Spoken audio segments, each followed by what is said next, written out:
Before Bethesda was completely bombarded by hate from fans for the acts of Fallout 76, we was given a vast, rich and exciting world to explore and discover. Not you. The Elder Scrolls V. Skyrim. The best game that's ever been made, and will only be replaced when Elder Scrolls 6 comes out. And that's only assuming it doesn't turn out like Fallout 76 did. Sometimes, it doesn't just work. It better work, Bethesda, because I will not allow you to ruin the series for me. If you haven't played this game yet, then what the hell are you doing? Get your ass on eBay and buy yourself a copy right now. This game was the first fantasy RPG that I ever played, and is the reason that I was able to move on and play games such as The Witcher 3. I probably put hundreds of hours into it in the PS3 version, and when it was re-released on the PS4, I knew that I was going to put in another 100 hours for it. With the PS4 version, it comes with mods that I enjoyed to put on to make the graphics a little bit better, but having them on stops you from getting trophies, so I had to deselect them all, make my Argonian character, and start my journey again into Skyrim.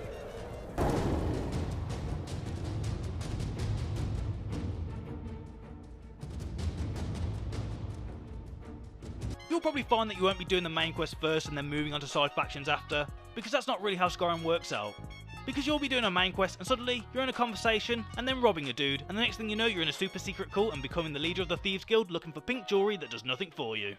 That just being one example, not to mention fighting a giant and then suddenly becoming the leader of the companions, being challenged to cast a spell and then a couple hours later being the head teacher of a magic college, or maybe killing a random woman because a child told you to, which resolves you into joining yet another cult, where from there you sleep with the dead lady and become the leader. I'm starting to notice a pattern here. Somewhere through the line you'll come across Daedric quests, where you'll notice just how easily persuaded you can actually be by a demon when they offer you something cool. So close, your prize is waiting. Alrighty then. To get the trophy you'll have to collect all the Daedric artifacts, which means when your character does eventually die, instead of going to Sovngarde, their soul will forever be passed around between demons more than a bottle of Smirnoff Ice at a high school party. But if things get too much for you, then you can retire your character into an easy life. Get married, buy yourself a house, maybe adopt a child. Enjoy the normal life of being a Skyrim citizen. Well, that's what I'm assuming the trophy list is implying for you to do, as it asks you to put some manual labour in as you try cooking, mine some ore, and chop wood. Oh, and if you haven't noticed, on top of all that there's a civil war going on through Skyrim between the Imperials and Tamriel's very own Donald Trump. But not only that, but you're also the love child of a human and a dragon, and you alone must stop another dragon that can time travel from reviving other dragons and destroying the world. Daddy's gotta go to work. There's quite a few trophies you'll be able to unlock with ease and without thinking about them, like absorbing 20 dragon souls, learning 20 shouts, finding 100 locations and getting a skill to 100. And that skill should probably be smithing, since it's the easiest and the most helpful. The trophy list seems to favour the sneaky thief rogue kind of player.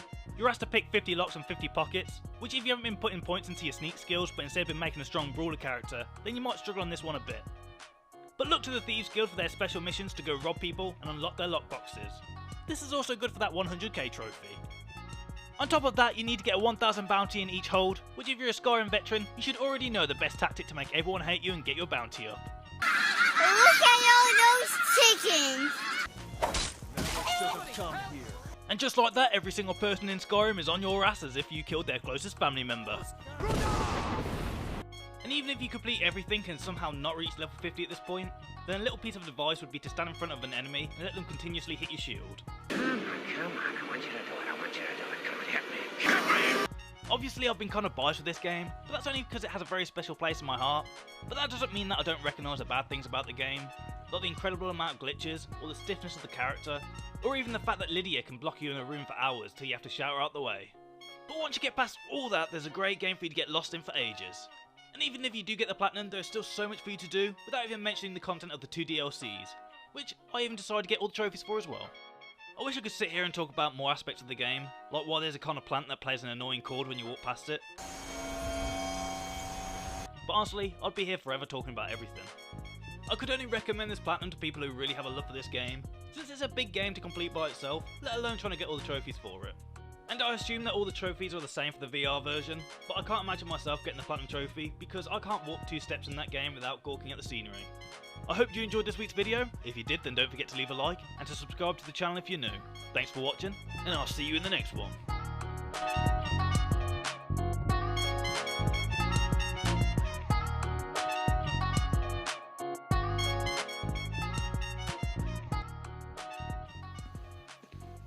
Hi, I'm Captain America, here to talk to you about one of the most valuable traits a soldier or student can have, Patience.